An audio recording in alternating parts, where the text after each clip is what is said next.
열매 없는 어둠의 일에 관여하지 말라, 이런 제목으로 잠시 말씀을 전하도록 하겠습니다. 제가 어릴 때 읽었던 동화책 중에 이솝이라고 하는 책이 있습니다. 이솝 우화가 있는데 어떤 내용인가 하면 어떤 사람이 염소를 기르는 그런 주인이 있었습니다. 그래서 낮에 염소 떼들을 이제 들판에 풀어놔서 방목하고 저녁 때는 염소들을 이제 다시 데리고 우리 안으로 집어넣는데요. 근데 우리 안으로 집어넣으면서 이 목장 주인은 그 마리수를 항상 세어봅니다. 한 마리, 두 마리, 세 마리. 근데 평소 때와 달리 하나가 더 늘어난 거예요. 그래서 이게 내가 잘못 세었나. 그래서 다시 한번 세봤더니 여전히 한 마리가 많습니다. 그래서 자세히 살펴보니까 자기 염소 말고 그 무리 중에 조금 다르게 생긴 놈이 하나가 들어와 있었어요. 들나귀라고 하는 게 있는데 들판에 있던 이 들나귀가 같이 풀을 뜯어 먹다가 염소떼와 같이 섞여 들어온 거예요. 그래서 이 주인은 굉장히 기뻐했습니다. 이게 웬 떡이냐. 근데 이 들나귀가 도망가면 안 되니까 먹이를 좀 많이 줘야겠다, 그런 생각을 했습니다. 그래서 다른 염소들보다 이 건초를 2배나 더 많이 줬어요. 다른 염소들은 시샘의 눈으로 바라보고 이 들나귀는 다른 염소에 비해서 더 많은 양의 먹이를 먹었습니다. 근데 다음날 아침에 이제 다시 또 들로 데리고 나가는데요. 그 우리의 문을 열자마자 들나귀가 쌩하고 도망가는 거예요, 들로. 그러니까 이 그 뒷모습을 바라보면서 이 주인이 들나귀를 막 욕을 해댑니다. 아니, 먹이를 그렇게 많이 줬는데 이놈아 왜 도망가느냐. 헛된 공을 들여버린 거죠. 이 들나귀의 속성을 잘 몰라서 아마도 그렇게 했던 것이 아닌가 싶습니다.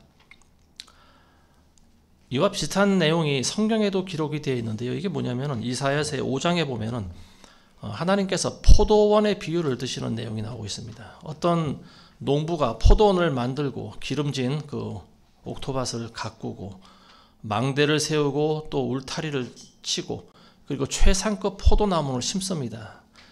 그리고 때를 기다리면서 이제 포도가 열리기를 기다리고 있는 그런 내용이에요. 근데 열매가 맺혀져서 가서 보니까 원하는 그런 포도가 열린 게 아니에요. 야생 포도가 널렸다고 그랬어요. 야생 포도. 야생 포도는 이제 들에 자연적으로 나는 그 열매인데 이거는 사람이 먹을 수 있는 그런 열매가 아니라고 합니다. 그러니까 주인이 탄식을 하시는 그런 내용이 나오고 있습니다. 하나님께서 그 비유로 말씀하시는 거예요. 내가 포도 열리기를 바랬는데 야생 포도가 열리면 도대체 어찌된 일이냐.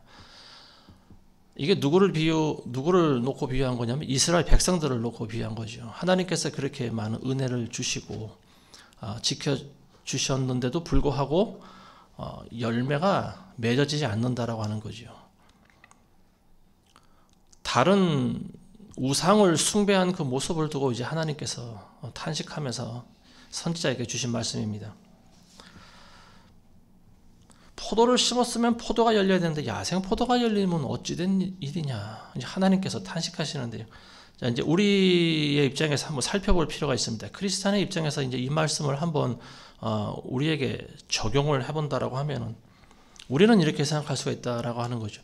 나는 이게 잘하는 건 줄 알았는데, 나는 이게 최고로 신앙생활을 잘하는 건 줄 알았는데 알고 보니까 열매가 하나도 보이질 않네. 물론 이거는 본인이 스스로 판단하기 힘든 부분입니다. 하나님께서 우리를 하나하나의 포도나무로 보셨을 때 그렇게 보실 수가 있다라고 하는 겁니다. 하나님 입장에서는 저 여러분들의 구원을 위해서 예수 그리스도를 이 땅에 주신 분입니다. 독생자를 죽여서 그 피로 저와 여러분들을 사신 분이에요. 근데 열매가 여러분들에게 보이지 않는다라고 하면은 오늘 이 말씀이 그대로 응한 거 아니겠습니까? 나는 제대로 신앙생활을 잘하고 있는 줄 알았는데 알고 보니까 이게 잘못되었구나라고 하는 것을 우리가 미리 깨달으셔야 됩니다.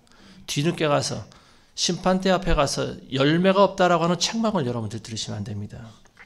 오늘 우리가 읽으신 본문 말씀을 통해서 우리가 하셔야 될 것이 있습니다. 먼저 어둠의 일들이 무엇인가. 그리고 15절에 보시면은 너희가 얼마나 정확히 행하고 있는지 주의하라, 이런 말이 나오고 있습니다. 정확하게 신앙생활하는 것이 무엇인지, 그리고 어떻게 행해야 하는지, 그리고 마지막으로 주의 뜻이 무엇인가 이해하는 시간 되시길 바랍니다. 먼저 에베소서 5장 11절에 보시면은 열매 없는 어둠의 일들에 관여하지 말고 오히려 그것들을 책망하라 이런 말씀하십니다. 열매 없는 어둠의 일들이 무엇인가? 어둠의 일에 관여하지 말라 이렇게 나오는데 관여, 상관한다라고 하는 말이죠. 참여한다.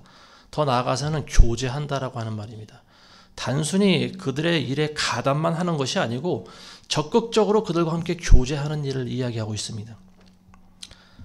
에베소서 5장 5절에 보시면 이런 말씀이 있어요. 너희가 이것을 알거니와 음행하는 자나 더러운 자나 욕심이 많은 자 곧 우상 숭배자는 누구든지 하나님과 그리스도의 왕국에서 상속받을 것이 없느니라. 어둠의 일이라고 하는 것이 이런 것들이에요. 음행과 더러운 자나 그리고 탐욕스러운 자 그리고 우상을 숭배하는 자, 이런 자들은 하나님의 나라에서 유업을 받을 것이 없다라고 하는 거죠. 먼저 음행에 대해서 이야기를 하자면요, 음행이라고 하는 것은 음란한 행위를 음행이라고 하는 거죠. 사도 바울 생전에 고린도 교회라든지 에베소 교회라든지 이런 지중해 연안에 있던 많은 교회들에게는 성적인 도덕심이 지금과 좀 달랐던 것 같습니다. 창세기도 나오지만은 루벤이라고 하는 야곱의 큰아들은 자기 서모와 같이 동침을 한 그런 내용이 기록되고 있습니다. 이스라엘 백성들 뿐만이 아니고 그 당시 율법 없이 살아가던 그 많은 이방인들에게 있어서는 이 성적인 타락이 물론 지금도 그렇지만 굉장히 심했다라고 하는 것을 우리가 성경을 통해 알 수 있는데요. 고린도 교회에 보내는 서신서에 보면은 바울이 자기 어머니와 간통한 자가 교회에 있다라고 한 소식을 듣고 왜 그런 자들을 교회에서 쫓아내지 않느냐 이런 질책을 하고 있습니다. 교회 안에 이런 음란한 행위가 일어나고 있었다라고 하는 거죠. 우리가 다 사실은 볼 수도 없고 알 수도 없어서 그렇지 성스러워 보이는 교회 안에서도 이런 일들이 사실은 굉장히 비일비재하게 일어나고 있다는 것을 우리가 알아야 됩니다. 남녀 간의 성생활이라고 하는 것은 합법적인 부부 간에만 가능한 것입니다. 근데 미리 결혼을 앞둔 남녀가 미리 동거를 한다든지 아니면 가정을 따로 둔 남녀가 만나서 음행을 한다든지 아니면 자신의 고유한 성을 부인한다든지 동성애를 말하는 거죠. 남자가 남자를 좋아하고 여자가 여자를 좋아하고 이런 일들이 교회 안에 없다고 볼 수가 없겠죠. 큰 교회 안에 이런 일들이 보면은 굉장히 많이 있습니다. 단지 드러나지 않을 뿐이에요. 그리고 일부는 이런 일들을 알아도 쉬쉬하고 숨겨줍니다. 교회에 좋지 않은 소문이 나면 좋을 것이 없기 때문에 그래요. 근데 문제는 성도들 간에 이런 음행만 일어나면은 우리가 다 알 수 없을지도 몰라요. 근데 이런 것들이 자꾸만 드러나게 되는 이유는 뭐냐면은 성직자라고 하는 자들과 교인들 간에 그런 일이 있다라고 하는 겁니다. 그러다 보니까 옆에서 이제 그걸 보고 시험 든 자가 그거를 또 이렇게 고발하기도 하고 그 사건을 터뜨리기도 하고 결국은 세상 사람들에게 있어서 교회라고 하는 존재에 대해서 덕이 되는 것이 아니고 점점 교회를 밑바닥으로 가라앉게 만드는 그런 일을 하고 있다라고 하는 거죠. 영적으로도 마찬가지죠. 음행이라고 하는 것이 우리의 신랑이신 예수 그리스도 외에 구원이 있다고 하는 것입니다. 이게 바로 영적인 배교고 이게 음란한 행위입니다. 다른 우상을 숭배하는 것 자체가 그 우상과 함께 합하여 하나가 된다라고 성경은 이야기를 하고 있어요. 오직 예수 그리스도 외에 구원이 다른 곳에도 있다라고 이야기하는 것, 이 자체가 바로 영적인 간음이고 이게 배교라고 하는 사실을 우리가 알아야 됩니다. 지금 우리나라의 교회는 이미 WCC라든지 NCCK라든지 이런 단체 전부 가입을 해버린 상태죠. 영적으로 음녀와 지금 합하여 하나가 된 그런 상태입니다. 자, 그리고 두 번째로 어둠의 일이라고 하는 것이 더럽고 욕심이 많은 자들. 더럽고 욕심이 많다. 어떤 자들이 더러운 자들일까요? 옷을 1년에 한 번도 안 빨아 입은 자들이 더러운 자들일까요? 성경은 그런 이야기를 하고 있는 것이 아니겠죠. 아니면은 생전가도 목욕을 안 한 사람들이 여러분들 가운데 있으면 아마 냄새가 나서 그런 사람들 교회 안에 들어오지도 못하게 할 겁니다. 여기서 말하고 있는 것은 옷을 안 빨아 입는다든지 몸을 안 씻는다든지 그런 것을 이야기하는 것이 아니죠.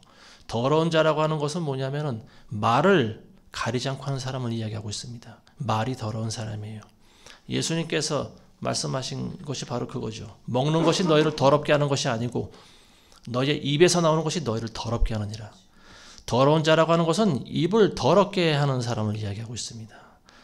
많은 욕과 그리고 또 남을 비방하고 비판하고 상대방을 저주하고 입에서 나오는 말이 결국은 그 사람의 존재를 나타내 주는 거예요. 수십 년 동안 교회를 다녔어도 입이 거친 자들이 있습니다. 말을 함부로 하는 자들이 있어요. 근데 이런 자들의 특징이 있어요. 그게 뭐냐면 대개가 욕심이 많다라고 하는 거죠. 이기적이고 탐욕적이고 입이 더러운 자들이 보여주는 공통점이 바로 이와 같습니다. 어떻게 해서든지 교회 안에서 사람들에게 더 많은 인정을 받으려고 하고 내가 더 많이 가지려고 하고 자기 목적을 위해서 물불을 안 가리는 사람들이 있죠. 이런 사람들 더러운 자라고 이야기하고 있습니다. 그 다음에 우상숭배자는 뭐 우리가 말을 안 해도 알듯이 깎아놓은 우상을 숭배하는 것보다 더 심한 우상숭배가 바로 우리 자신을 숭배하는 겁니다. 내 자아를 죽이지 않는 것, 이게 또 다른 우상숭배라는 것을 여러분들 아셔야 됩니다. 많은 교회에서 우상을 숭배하는데 이게 어떤 모습으로 나타나는가 하면은요, 기복주의로 나타납니다. 복을 추구하는 거죠. 기복주의와 번영주의, 그리고 또 은사주의, 세속주의적 신앙생활, 이런 것들을 이제 모두 다 통틀어서 인본주의라고 합니다. 인간이 기준이 되어 있는 신앙생활이라고 하는 거죠. 이런 것들이 이제 물론 세상의 일들에는 열매가 나타나질 않아요. 왜냐하면은 이 세상이라고 하는 것은 결국은 영원한 멸망으로 마치기 때문에 그렇습니다. 근데 문제는 그리스도인들이에요. 이 그리스도인들이라고 하는 사람들은 세상과 구별된 삶을 살아가는 사람들이 크리스찬이라고 불림을 받을 자격이 있습니다. 근데 이런 세상 사람들뿐만이 아니고 그리스도인들의 삶 가운데 있어서도 열매를 맺지 못하는 일들이 상당히 많이 있다라고 하는 것을 우리가 알아야 됩니다. 자칫하면 저와 여러분들도 열매를 맺지 못하는 이런 무익한 일에 너무 많은 시간과 에너지를 쏟게 되는 경우가 있어요. 오늘 우리가 말씀을 통해서 이런 것들을 잘 분별하게 되시길 바라겠습니다. 베드로는 이런 말을 했어요. 주 예수 그리스도에 대한 지식에 관하여 게으르거나 열매 없는 자가 되지 말기를 내가 바란다. 저와 여러분들이 열심을 내야 될 게 있어요. 이게 뭐냐면 예수 그리스도를 아는 지식을 날마다 추구하셔야 된다라고 하는 거죠. 예수 그리스도에 대한 지식에 관해서 게으른다라고 하면요, 열매 없는 자가 되어버린다라고 하는 거죠. 여러분들 예수님을 더 깊이 알기 위해서 얼마나 많은 시간을 노력하시고 또 애쓰고 예수님과 함께 동행하기를 기도하셨나요? 스스로 날마다 반문해 봐야 됩니다. 열매 없는 어둠의 일들이라고 하는 것이 음행이라든지 탐욕이라든지 더러운 자라든지 우상숭배자, 이런 것들이 이제 구체적으로 들 수가 있는데, 물론 이와 같은 내용이라고 보여집니다. 대개가 다 하나님을 본질적으로 결국은 멀어지게 하는 것들이에요. 구체적으로 우리의 삶 속에서 주변에 일어나고 있는 일들 가운데 열매 없는 어둠의 일이 어떤 것인가 한 번씩 살펴보겠습니다. 아까도 언급했지만 제일 중요한 것이 먼저 배교한 거죠. WCC라고 하는 세계교회협의회에 우리나라의 많은 정통교단이라고 하는 교회들이 전부 가입해버린 사건입니다. 이 사실은 정말로 열매 없는 그런 일 가운데 하나라고 보여져요. 이거는 열매를 떠나서 악한 일입니다. 왜냐하면 구원이 예수 그리스도 외에도 다른 곳에 있다라고 하는 자들과 같이 연합했기 때문에 그래요. 근데 지금은 이제 이런 부분들이 점점 열매를 맺고 있는 것 같습니다. 악한 열매를 맺는 거죠. WCC 주도하에서 종교 통합이 지금 점점 이루어지고 있는 것을 아는 사람은 느끼고 있습니다. 근데 많은 가장 무지하고 느끼지 못하는 사람들이 누구냐면 바로 목회자들이에요. 큰 교회, 중대형 교회에 속해 있는 목회자들은 이런 영적인 현실에 대해서 자각을 하지 못하고 있습니다. 문제점을 느끼지 못하는 것 같아요. 왜 이게 문제라고 하는, 이게 왜 문제가 되냐. 믿지 않는 자들과 멍에를 매지 말라고 분명히 이야기했는데 그 사람들은 그건 그냥 요식행위라고만 이야기하고 있습니다. 그냥 서류의 요식 행위일 뿐이고 우리는 그냥 가입한 것일 뿐이야. 근데 그게 거짓말이죠, 사실은. 그들에게 날마다 WCC에 회비를 납부하고 또 그들이 하는 일에 같이 동참하고 있죠. 교황을 만나기도 하고 또 그들과 같이 뭐 세계 뭐 평화와 안녕을 위해서 뭐 이런 여러 가지 일들에 그들과 같이 연합하고 교제하지 않습니까? 그러다 보니까 지금 뭐 장로교, 특히 통합 같은 교회, 감리교단 이런 데서는 캐톨릭과 지금 예배가 점점 일치화되어 가고 있는 것 같습니다. 우리가 잘 알듯이 십자가에다가 그런 천을 걸쳐 놓는다라고 하든지 이런 것이 사실 요식 행위로 보일 수도 있지만 그들의 영적인 상태를 보여주고 있는 것들이죠. 이제 앞으로 이제 점점 이런 일들이 더 심해질 텐데요. 깨어있는 성도들은 점차로 교회 안에서 뛰쳐나올 수밖에 없는 그런 상황이 올 거예요. 지금의 배교 문제는 물론 우리 과거의 선조들도 일제시대 때 보면요, 목사들도 신사참배에 전부 다 같이 굴복해버렸지만 그때와는 좀 상황이 다른 것 같아요. 일제강점기 때 많은 목사들이 신사참배에 굴복한 이유는요, 그들이 총칼로 위협을 했기 때문에 그렇습니다. 총뿌리를 들이대고 잡아가서 감옥에 가두고 고문하고 심지어 그런 와중에 순교당하는 목사님들도 많이 있었죠. 그래서 결국은 죽기 싫어서 일제와 타협하고 신사에 절을 하고 예배를 드리는 그런 참 슬픈 역사가 우리나라에 있었습니다. 근데 지금은 그렇지가 않아요. 자기들이 스스로 배교한 교단에 가입을 해버렸어요. 자기 발로 걸어와서 가입을 해버렸어요. 여기 가입을 안 하면 뭐 어떤 불이익을 준다든지 뭐 어떻게 하겠다든지 협박이라든지 그런 것이 없었어요. 단지 그럴듯한 단체를 만들어 놓고 유명한 목사들이 거기에 또 이름을 내걸고 뭐 그러다 보니까 전 세계에 있는 많은 교회들이 스스로 머리를 숙이고 와서 하나가 되어버립니다. 근데 교회가 하나 되는 것은 괜찮아요. 문제는 거기 회원 가운데 다른 종교인들이 다 뒤섞여 있다라고 하는 거죠. 불교도 들어있고 무슬림들도 들어있고 심지어는 무당과 다른 귀신 숭배하는 이런 사람들 다 들어가 있죠. 지금의 그리스도인들은 과거에 우리 선조들에 비해서 심성이 굉장히 나약해진 것 같아요. 상대적으로 잘 먹고 잘 살긴 하지만 영적으로 보면은 이게 버틸 수 있는 힘이 굉장히 약한 것 같습니다. 저부터도 총뿌리를 들이대면은 어떻게 해야 할지 아마 머릿속으로 여러 가지 생각이 정광석화처럼 막 돌아다닐 것 같아요. 나 자신의 어떤 안위뿐만이 아니고 더 나아가서 나의 가족과 자식과 또 교인들과 이런 모든 것들의 위협을 받고 또 생존에 협박을 받는다고 하면은 쉽게 결정 내리지 못할 것 같습니다. 자, 이런 일들이 이제로 점차 앞으로 일어나게 될 수 있다. 실제로 우리 지난 3년 동안 겪어보지 않았습니까? 그렇지만 어쨌든 결론은 그거예요. 저와 여러분들이 하나님 앞에서 부끄러움 없이 살기를 원한다라고 하면은 죽음조차도 불사해야 된다라고 하는 말입니다. 자, 그리고 두 번째로 열매 없는 어둠의 일이 있어요. 이게 뭐냐면은 우리가 북한을 도와주는 일입니다. 일단 이게 잘 알아야 될 게 북한을 도와주는 것 자체가 나쁜 건 아니죠. 근데 문제는 북한의 정권을 도와주고 있다라고 하는 거죠. 악한 자의 손에 점점 힘을 실어주고 있는 그런 결과를 나타나고 있는데요.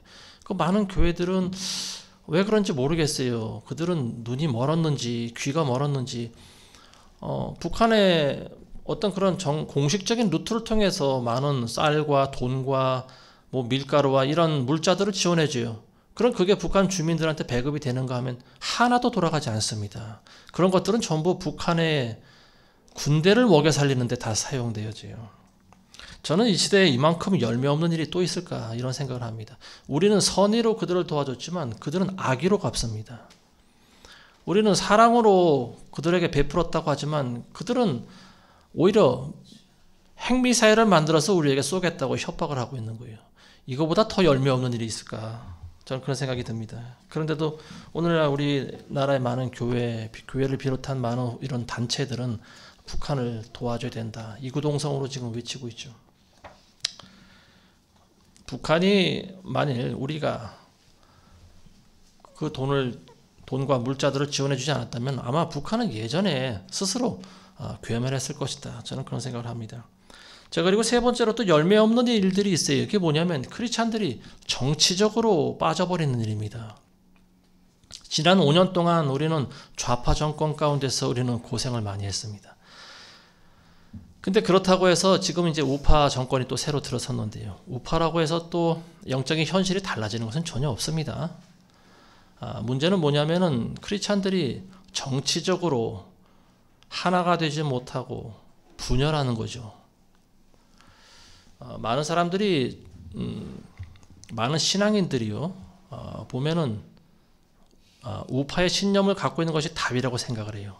물론 저도 꼭 하나를 짚으라고 하면 좌파보다는 우파를 택하겠죠. 당연히. 왜냐하면 좌파라고 하는 것이 악한 공산주의 정권을 신봉하는 그런 단체들이 속해 있는 그런 단체이기 때문에 그렇습니다. 근데 우리가 잘 아셔야 될 게 있어요. 하나님께서 과연 그런 정치 상황에 따라서 역사하실까? 우리가 잘 판단해 봐야 됩니다. 하나님이 하시는 일은 우리가 보고 있는 것보다 더 넓고 멀리 내다보십니다. 지금 많은 크리스찬들이 좌파 우파 나뉘어서 서로 헐뜯고 싸우고 할 때가 아닙니다.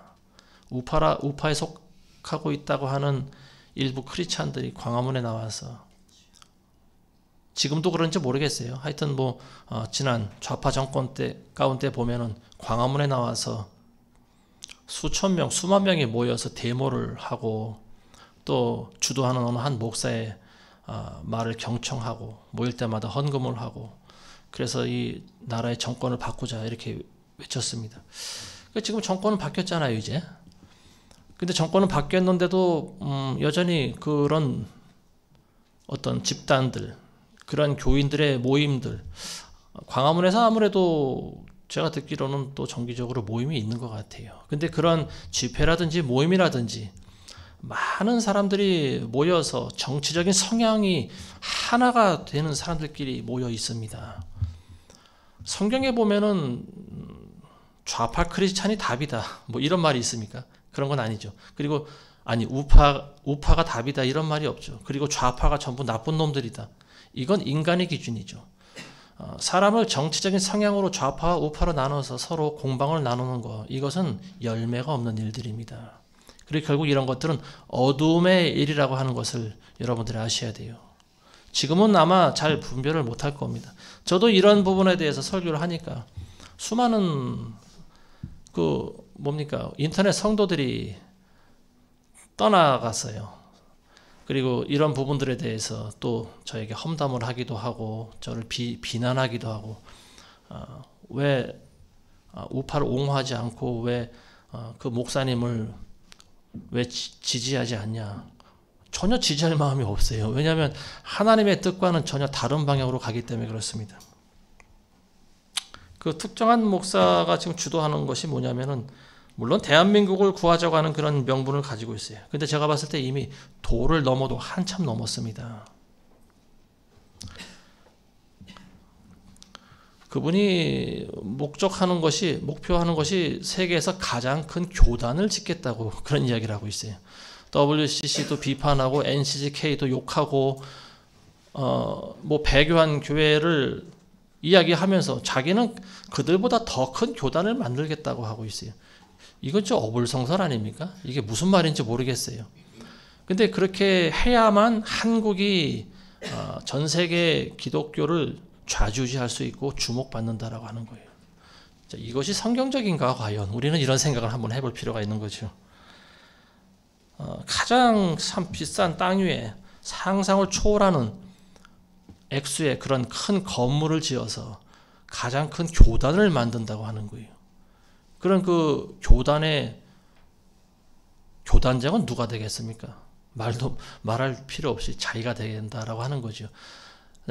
이런 큰 참 좋은 말로 이걸 비전이라고 하는데 이런 건 사실 헛된 비전이다. 저는 그렇게 보여집니다.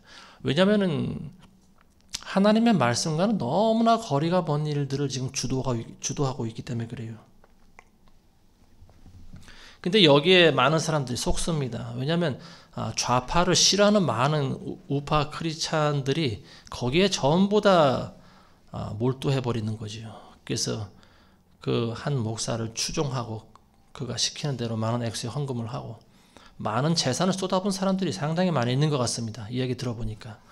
그러면서 또 뭐 명단을 쭉 적기도 하고 나중에 자기가 이제 뭐 그런 큰 교단을 세우게 되면은 그거를 뭐 몇 배로 되돌려 준다. 뭐 이런 얘기를 하고 있어요.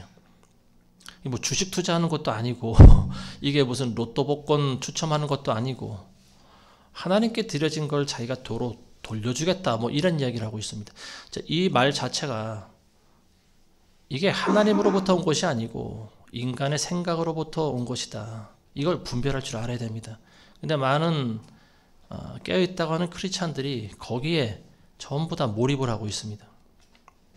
이거 굉장히 잘못된 길로 가고 있는 거예요. 하나님이 원하시는 부분이 아닙니다.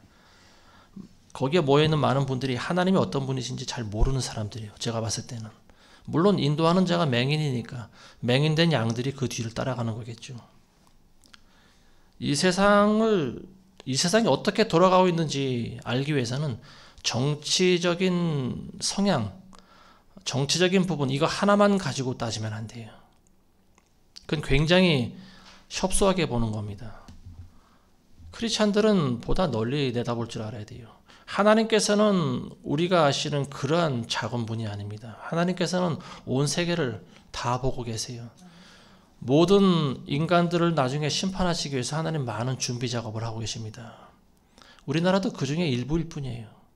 우리나라는 지금 정치가 이 조그만 나라에서 좌파와 우파로 나뉘어서 이 좌파들이 지금 많이 있기 때문에 우리나라가 이런 형국이 되어버렸다. 많은 분들이 이렇게 생각을 하고 있어요. 근데 그렇지가 않습니다. 우린 더 넓고 멀리 봐야 돼요. 먼저는 정치 때문에 그런 것이 아니에요. 좌파들 때문에 그런 것이 아니고 먼저는 교회가 배교했기 때문에 그렇습니다. 교회가 하나님께 배교했기 때문에 그런 거예요. 여기에 대해서는 제가 누누이 말씀드려서 더 이상 말씀 안 드리겠습니다. 자, 그리고 또 하나 열매 없는 일이 있어요. 그게 뭐냐면은 종말론에 치우치는 일입니다.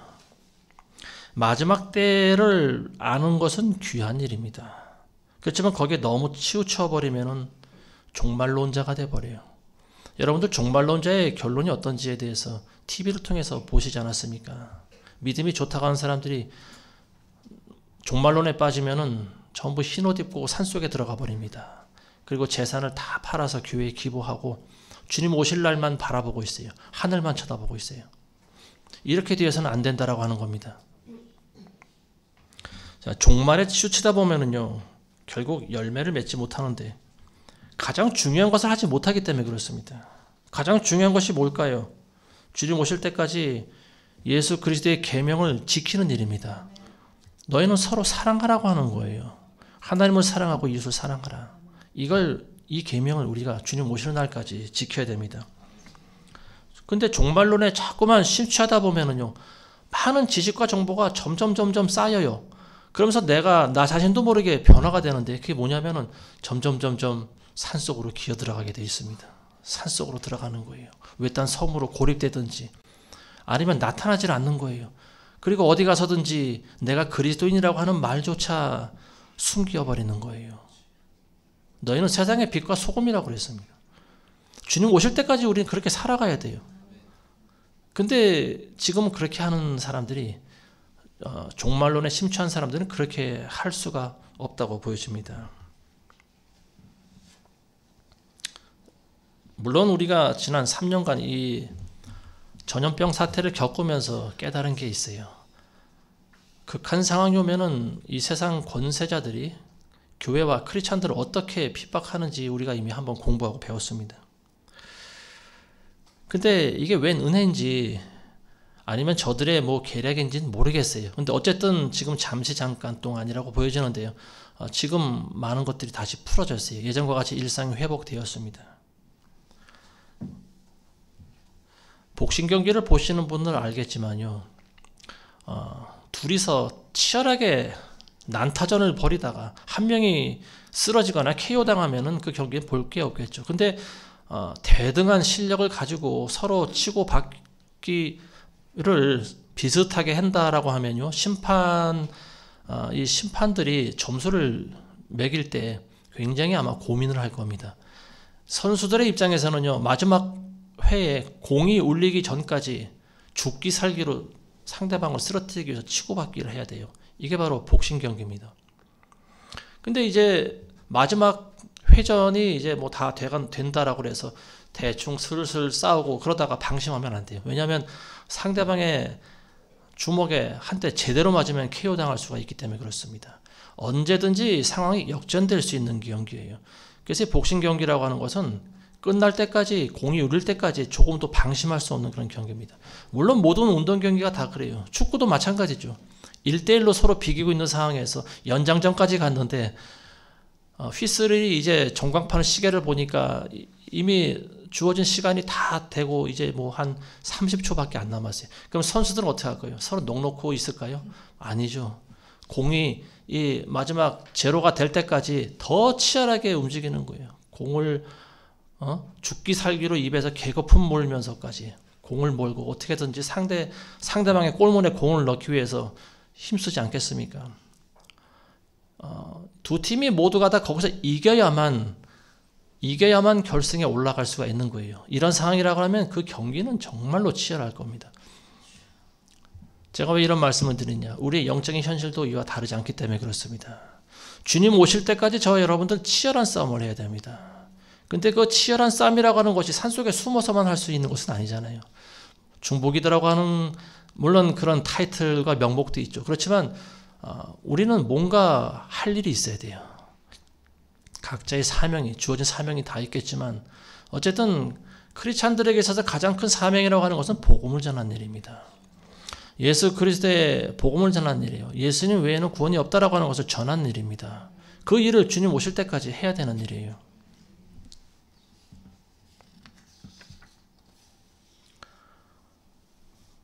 종말이라고 하는 것이 바로 이와 같다. 저는 그렇게 보여집니다. 종말의 때를 알고 징조를 알고 많은 것을 안다 할지라도 예수님이 오셔야 오는 거예요. 예수님 오실 때까지 저와 여러분들은 끝까지 복음 전파하는 일을 멈춰서는 안 됩니다. 빛과 소금의 직분을 감당하는 것을 여러분들 멈추시면 안 돼요. 포기하시면 안 돼요. 예수님 오실 때가 됐으니까 나는 이제 모든 걸 다 내려놓고 쉴 거야. 산속에 들어가서 나는 좀 쉬고 싶어. 그 합당하지 않습니다. 자신의 꾀에 자기가 스스로 속는 경우가 많이 있을 것 같아요. 장막 가운데서도 구름이 걷히고 햇살이 비칠 때가 있습니다. 저는 지금이 바로 그런 때가 아닌가 싶어요. 햇살이 비치면은 해야 할 일이 있어요. 그게 뭘까요? 무슨 일을 해야 되나요? 예, 맞습니다. 빨래를 널어야 돼요. 장마 때는, 비가 올 때는 빨래를 아무리 빨아도 이게 마르질 않아요. 햇살이 잠깐 비칠 때 그때 마당에 빨래를 넣는 겁니다. 종말이라고 하는 것이 바로 이와 같지 않은가, 저는 그런 생각해봐요. 주님 오실 때까지 저와 여러분들 더 열심을 내셔야 됩니다.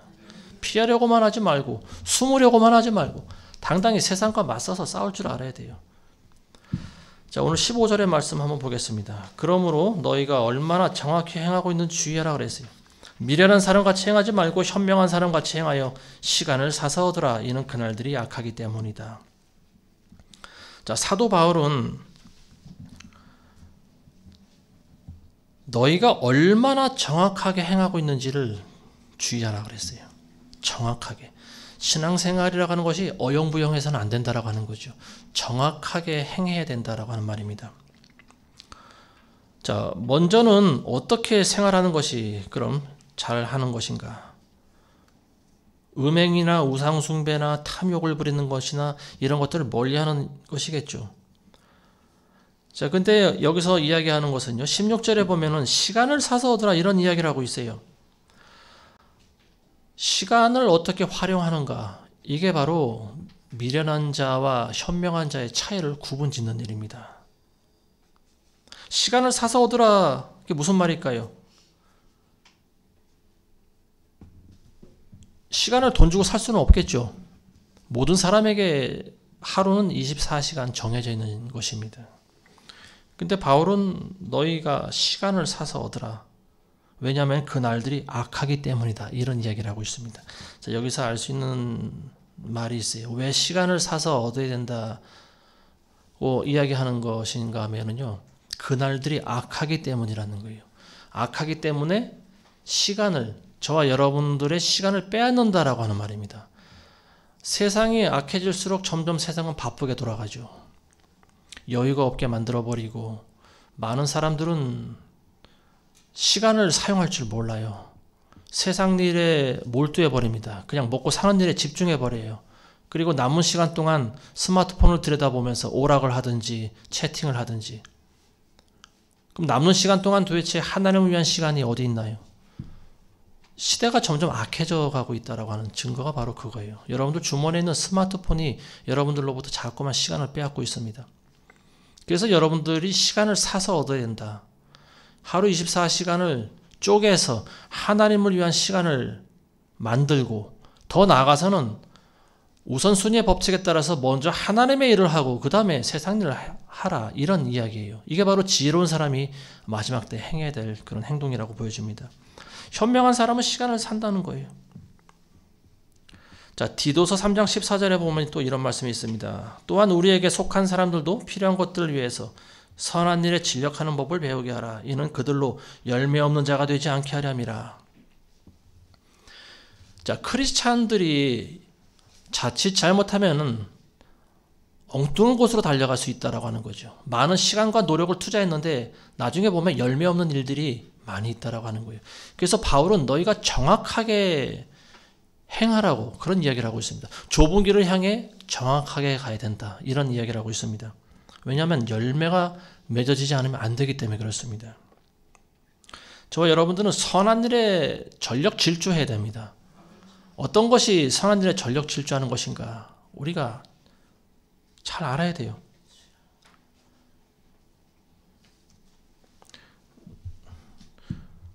우리 선조 중에 한 명을 제가 소개해 드리려고 하는데요. 여러분들이 잘 아시는 일제시대 때 시인 윤동주 시인에 대해서 잠시 말씀드리려고 합니다. 윤동주 시인 하니까 벌써 많은 분들이 고개를 끄덕이시는데 많은 시를 짓는다고 하는 시인들 가운데서 가장 좋아하는 시를 하나 꼽으라고 하면 바로 이 시를 꼽습니다. 우리가 잘 아는 서시라고 하는 게 있어요. 하늘과 바람과 별과 시라고 하는 그 시집을 내면서 거기에 처음 머리글로 쓴 시가 서시입니다. 이 서시라고 하는 것은 원래 제목이 없어요. 하늘과 바람과 별과 시에 서론 역할을 하는 그런 시라고 보여주는 거죠. 제가 한번 읽어드리겠습니다. 죽는 날까지 하늘을 우러러 한 점 부끄러움이 없기를 잎새이는 바람에도 나는 괴로워했다. 별을 노래하는 마음으로 모든 죽어가는 것을 사랑해야지. 그리고 나에게 주어진 길을 걸어가야겠다. 오늘 밤에도 별이 바람에 스치운다. 굉장히 짧은 시입니다. 근데 이 짧은 시 가운데 굉장히 많은 내용이 함축이 되어 있어요.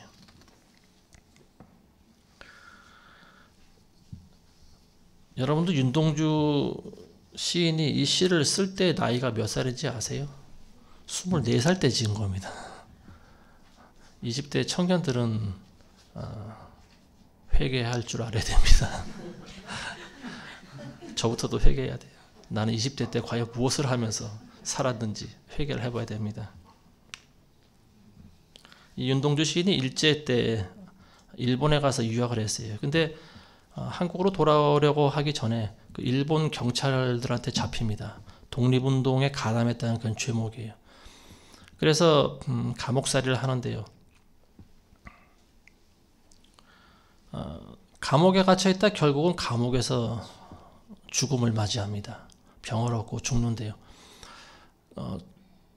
우리가 45년도에 해방이 됐죠. 8월 달에. 근데 그분이 해방되기 불과 몇 달 전에 감옥에서 일생을 마칩니다. 해방되는 걸 보지 못하고 죽었어요. 28살의 나이에 죽었어요. 그 전해져 내려오는 말에 의하면은 감옥에서 그 일본의 그 의사들이 정체를 알 수 없는 주사를 많이 놨다고 합니다.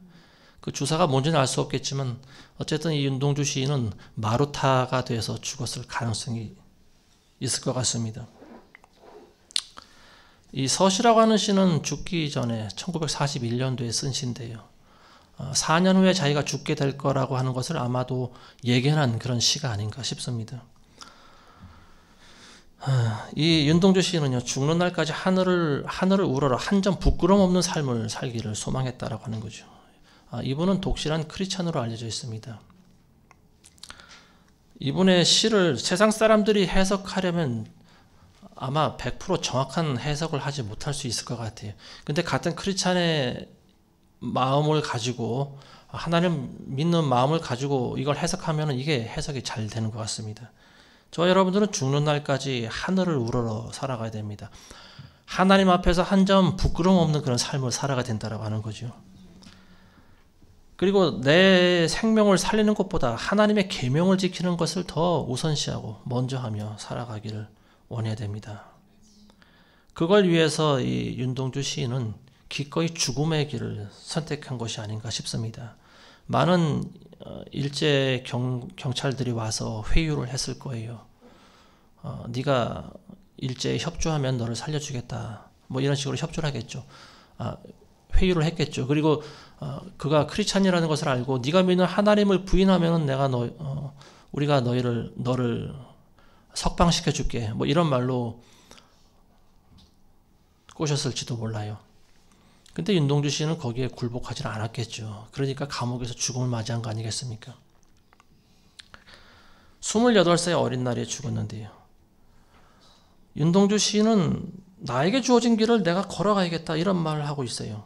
한 점 부끄러움이 없는 삶을 살아가길 원하고, 그리고 하나님이 주신 계명대로 나는 사랑하기를 선택하겠다. 하나님을 사랑하는 것, 이웃 사랑보다 먼저가 하나님 사랑하는 거죠. 그리고 나에게 주어진 길이 죽음이라 할지라도 나는 이 길을 걸어가겠다. 예수님이 죽음의 잔을 마신 것과 똑같은 거죠. 절대 진리 앞에서는 나이가 중요하지 않습니다. 절대 진리 앞에서는 믿음이 중요하지 않아요. 믿음의 연수가 중요하지 않아요. 우리의 목숨이 중요하지 않습니다. 이게 진짜 크리스찬들이에요. 28살 20대 청년이 알면 얼마나 알고 믿음이 있으면 얼마나 있겠습니까? 저는 그런 생각을 해봐요. 근데 진짜는 달라요. 뭐가 달라도 다릅니다. 저와 여러분들은 대충 신앙생활을 하지 마시고요. 이러한 윤동주 시인과 같은 죽음 앞에서도 자기 결심을 굽히지 않는 그런 여러분들 되시길 바라겠습니다. 이게 바로 선한 일에 전력 질주하는 거예요. 그리고 이런 분들이 열매를 맺습니다. 자, 마지막입니다. 17절에 보시면은 이로 인해 너희는 어리석게 되지 말고 주의 뜻이 무엇인지 이해하라 이런 말하고 있어요. 오늘의 결론은 하나님의 뜻이 무엇인지를 먼저 이해해야 된다라고 하는 겁니다. 많은 사람들이 하나님의 뜻이 무엇인지 잘 모르고 있어요. 그러니까 갈팡질팡해요. 정치 성향이 강한 사람은 정치권에 또 뛰어들고, 또 종말론에 심취한 사람들은 종말론에 심취해버리고 갈팡질팡해요. 하나님의 뜻이 무엇인가를 먼저 분별할 줄 알아야 됩니다. 그런 다음에 종말도 있고 정치운동도 하는 것이고 여러 가지 신앙생활이 있는 것이지, 먼저 하나님과의 관계가 어그러진 상태에서 우리가 아무리 그런 일을 많이 한다 하더라도 그건 하나님 보시기에 아무것도 아닌 거예요. 열매를 맺을 수 없다라고 하는 거죠. 하나님의 말씀이 과연 무엇을 의미하는지 우리는 정확히 이해해야 됩니다. 그리고 또 삶에 적용을 시킬 줄 알아야 돼요. 첫 번째가 뭐냐면 바로 시간을 아끼는 일입니다. 아까도 말씀드린 것 같이 시간을 아끼는 거예요. 시간을 아낀다라고 하는 것은 시간을 드리는 겁니다. 하나님께 모든 시간을 드리는 거예요. 그리고 남는 시간에 세상 일을 하는 겁니다. 우선순위죠. 예수님께서 말씀하신 것이 바로 그거예요. 너희는 오직 그의 나라와 그 의를 구하라. 그리하면 모든 것을 너에게 더하시리라. 하나님의 나라와 그 의를 구하는 거, 이게 바로 시간을 아끼는 일입니다. 에베소서 5장 18절에 보시면요, 술 취하지 말라. 그것은 방탕한 것이니 오직 성령으로 충만하라. 같은 말씀이에요. 술 취하지 말라. 술을 먹어서 취하는 것이 아니고 세상에 취해 있다라고 하는 겁니다. 하나님 나라를 위해서 우리가 시간을 들이지 않으면 우리는 세상에 취할 수밖에 없다라고 하는 거예요. 저와 여러분들에게 주어진 시간이 그리 많지 않다라고 하는 것을 항상 자각하시기 바랍니다. 한 시간이 금쪽 같은 시간이에요. 마지막 때를 준비한 사람들이 지금 많이 생겨나고 있는데요. 이건 굉장히 바람직한 일이라고 보여집니다. 그렇지만 자칫 잘못하면 어둠의 일에 관여하다 보면은 열매를 맺지 못하게 되는 그런 경우가 있어요. 어둠의 일에 관여해서 안 된다라고 하는 말이 뭐냐면 나도 모르게 어둠의 일에 관여하다 보면 열매를 맺지 못하기 때문에 그러는 거예요. 어둠의 세력들이 있죠. 일루미나티니, 프리메이슨이니, 딥스테이트들이니 뭐 이런 여러 단체라든지 또 악인들의 이름까지 우리는 다 알고 있습니다. 그렇지만 그런 것들에 대해서 아무리 많이 알고 있다 하더라도 하나님과의 관계가 올바르지 않으면 그런 것들은 아무 소용이 없는 거 아니겠습니까? 이 악한 어둠의 세력들이 어떤 일들을 계획하고 지금 실행 중이라고 하는 것을 안다 하더라도 우리가 열매를 맺지 못하면 그건 아무 도움이 되지 않는 일이에요. 요즘에는 방송에서조차 뭐 일루미나티니 프리메이슨이 뭐 이런 세력들에 대해서 심심치 않게 많이 알리고 있어요. 미국과 같은 나라에서는 이미 예전부터 자신들의 정체를 알리고 있지 않습니까? 뭐 만화를 통해서든지 영화를 통해서든지 드라마를 통해서든지 자신들의 존재를 알리고 있어요. 자기가 어떤 일들을 할 거라는 것을 미리 계획을 보여주는 거죠. 그리고 그 일들이 일어나고 있는 것을 지금 우리가 보고 있습니다. 근데 우리는 그런 사실들을 뒤늦게 발견할 때마다 굉장히 놀라운 사실을 발견했다라는 식으로 뛸 듯이 기뻐하면서 좋아합니다. 그리고 점점 지식이 쌓여가면서 나도 모르게 교만해지고 다른 사람들 정죄하는 그런 단계까지 올라가게 되는 거죠. 나도 모르게 이런 어둠의 일들에 관해서 알면 알아갈수록 나도 모르게 종말론자가 된다라고 하는 것을 여러분들 아셔야 됩니다. 어찌 보면 이게 어둠의 일들이 더 좋아하는 일이에요. 자신들의 정체를 알리고 자신들이 어떤 일을 하는지 크리스찬들이 거기에 몰두해버리게 만들어버리는 거죠. 이게 오히려 저들을 도와주는 일이 될 수가 있습니다. 그래서 우리는 날마다 우리 자신을 잘 돌아봐야 돼요. 온라인에 수많은 지식과 정보가 돌아다니고 있는데요. 여러분들이 그 모든 것을 다 알려고 하지 마시기 바랍니다. 다 알 필요가 없어요. 너무 많은 정보를 알고 있으면요. 오히려 우리 자신이 움츠러들게 돼 있어요. 그들의 입지와 영향력이 더 강화될 수가 있습니다. 많은 사람들이 그들을 두려워해요. 알게 모르게 두려워해요. 그래서 숨으려고 하는 거 아니겠습니까? 이러한 지식과 정보가 우리에게 분별력을 주는 것은 맞아요. 그렇지만 그 도를 지나쳐버리면 안 돼요. 한계를 넘으면요. 내가 가지고 있는 지식으로 상대방을 판단하기 때문에 그렇습니다. 판단하는 데서 그치지 않고 비난해요. 그리고 정죄를 합니다. 이건 하나님이 기뻐하시는 일이 아니에요. 성경에는 판단하지 말라고 나와 있습니다. 판단하는 사람도 판단을 받기 때문에 그렇습니다. 우리는 상대방을 함부로 비난하거나 판단해서는 안 돼요. 물론 그들이 잘못된 길로 가고 있을 때 권면해 줄 수는 있습니다. 그렇지만 그들을 정죄할 필요는 없습니다. 한두 번 권면해서 말을 안 들으면요. 더 이상 권면할 필요가 없어요. 저와 여러분들이 해야 할 일은요. 과연 뭐가 주님을 기쁘시게 할 것인가? 여기에 여러분들 포커스를 맞추시면 됩니다. 여러분들이 하나님이 기뻐하실 만한 일들을 날마다 연구하세요. 그리고 한번 그걸 스스로 상상하고 묵상하시고 되뇌시고 내가 어떻게 하면 하나님의 기쁨이 될 수 있을까? 그걸 생각해 보시기 바랍니다. 여러분들이 일루미나티에 대해서 아무리 많이 알고 있다 하더라도 하나님 기뻐하지 않습니다. 여러분들이 사탄에 대한 많은 지식을 갖고 있는 것을 하나님 기뻐하지 않아요. 하나님이 기뻐하시는 것은 하나님의 계명대로 살아간 일입니다. 주님 오실 때까지 여러분들이 선한 청지기가 돼서 때에 따라 맞는 양식을 나눠주는 일입니다. 이것은 주의 종들에게만 국한된 일이 아니에요. 여러분들 모두가 해야 할 일입니다. 여러분들 가족들에게, 이웃에게, 사랑하는 사람들에게 복음을 전하는 일이에요. 때에 따라 맞는 복음을 전하는 일이에요. 때에 맞는 복음이라고 하는 것은 지금의 시대를 이야기해 주는 겁니다. 영적인 현실을 이야기해 주고 여기에 맞춰서 우리가 어떻게 살아가야 될 것인가. 예수 그리스도의 말씀을 가감없이 전하는 거예요. 누가복음 12장 42절에 보시면요. 주인이 자기 집을 다스리게 하여 제때에 그들에게 양식을 나눠줄 신실하고 현명한 청지기가 누구겠느냐. 그의 주인이 와서 그렇게 하고 있는 것을 볼 때 그 종은 복이 있도다. 때를 따라 맞는 양식을 나눠줄 청지기, 신실하고 진실한 청지기다. 이렇게 이야기하고 있습니다. 이런 일들은 계속 되어야만 되는 거예요. 예수님의 재림은 우리가 이런 일들을 계속하고 있을 때 일어나게 됩니다. 어떤 자들은 물론 산속이나 섬에 고립되어 있을 때 예수님이 오시기도 하겠죠. 그렇지만 우리가 선한 청지기 같이 예전에 해오던 일을 굴하지 않고 끝까지 계속하는 일입니다. 물론 이것이 언제까지 허락될지는 모르겠지만 우리는 죽기까지 그 일을 계속 해야만 되는 거죠. 지금 이 순간에도 복음을 한 번도 들어보지 못한 영혼들이 많이 있다는 것을 여러분들 아셔야 됩니다. 우리가 그들에게 안 가면 누가 그들에게 가겠습니까? 물론 하나님께서 보낼 만한 자를 보내시겠지만 우리가 이 복음에 대한 부담감을 가지고 있다라고 하면은요, 상대적으로 소외되고 가난하고 약하고 병들고 죽어가는 자들에게 우리가 사랑을 나눠줄 줄 알아야 돼요. 그게 정상적인 마음 아니겠습니까?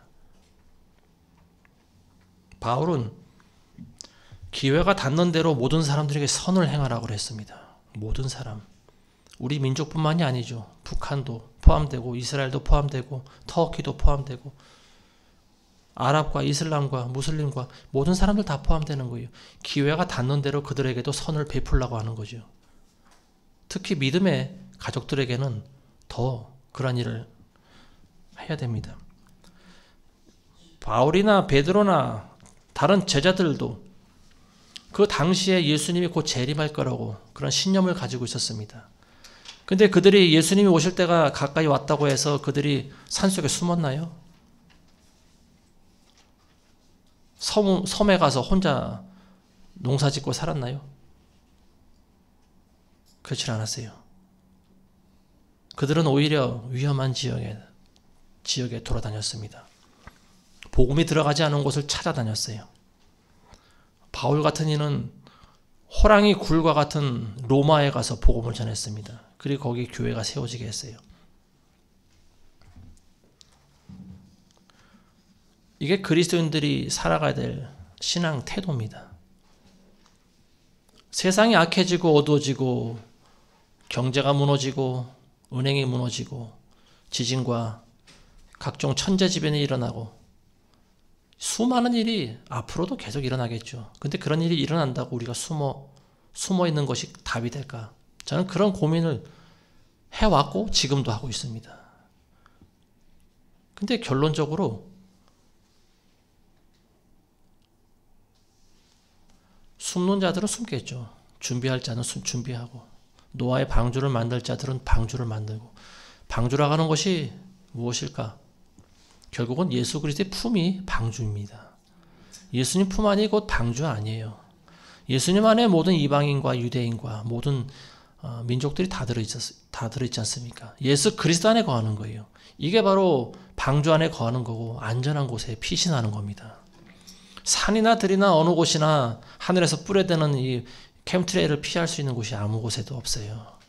어디로 피한다고 하더라도 피할 수가 없습니다. 저 여러분들이 그렇다고 바닷속 깊이 들어가서 살 수 있겠습니까? 아니면 땅 파고 지하 100m 속에 살 수 있겠습니까? 그렇지 못해요. 땅 속에 깊이 두더지처럼 살아가고 있는 사람들도 있는 것 같아요. 보니까 부자들 가운데. 그런데 이런 자들도 주님 오실 때는 모두가 다 심판대 앞에 나와야 되는 거예요. 저와 여러분들을 온전케 하는 것은 인터넷에 난무하는 지식과 정보가 아니에요. 그런 것들이 저와 여러분들을 살리지 못합니다. 우리를 살리고 온전케 하시는 것은 하나님의 은총과 예수 그리스도의 사랑밖에 없습니다. 로마서 6장 22절에 보시면요. 그러나 이제는 너희가 죄로부터 자유롭게 되고 하나님의 종이 되어 거룩함에 이르는 열매를 얻었으니 그 끝은 영생이니라. 거룩함에 이르는 열매를 얻어야 된다라고 하는 거죠. 성령의 열매가 9가지를 이야기하고 있는데 그걸 합해서 하나가 뭐냐면 거룩함이라고 하는 열매입니다. 거룩함의 열매를 맺는 거예요. 저 여러분들은 다른 것보다 하나님과의 관계를 유지하는데 애쓰고 힘쓰셔야 됩니다. 그러기 위해서는 다른 일들에 너무 많은 관심과 너무 많은 열정을 쏟아붓지 마시길 바라겠습니다. 이 세상의 일들 뿐만이 아니고 크리스찬들 주변에서 일어나고 있는 많은 일들 가운데 열매 없는 일들이 상당히 많이 있습니다. 저와 여러분들은 그걸 잘 구별할 줄 아셔야 돼요. 그래서 그런 열매 없는 어둠의 일에 여러분들 관여하지 마시고 어떻게 해서든지 하나님의 명령을 지키고 순종하는 그런 삶을 살아가셔야 돼요. 땅끝까지 복음 전파하는데 여러분들이 기도하고 애쓰셔야 됩니다. 주님 오실 때까지 우리가 이 일을 하는 거예요. 세상에 휘둘리지 마시고 난무하는 소문 속에 두려워하지 마시고 오직 예수님만 바라보시면서 날마다 그분의 평안 안에 거하시기를 주님의 이름으로 축원합니다. 기도하겠습니다. 좋으신 아버지 하나님 감사드립니다. 세상은 온갖 소문과 소문이 난무하고 많은 헛된 정보와 지식이 난무하지만 그러나 우리는 그런 것에 휘둘리지 말게 하옵소서. 오직 예수 그리스도의 품 안에 거할 수 있는 우리가 되게 하시며 그분의 품만이 영원한 안식처요 이 세상 위협으로부터 지켜줄 수 있는 가장 안전한 장소라는 것을 항상 알게 하여 주옵소서. 주님 오실 날까지 우리가 선한 청지기의 역할을 잘 감당할 수 있도록 인도하여 주시옵소서. 예수님의 이름으로 기도합니다. 아멘.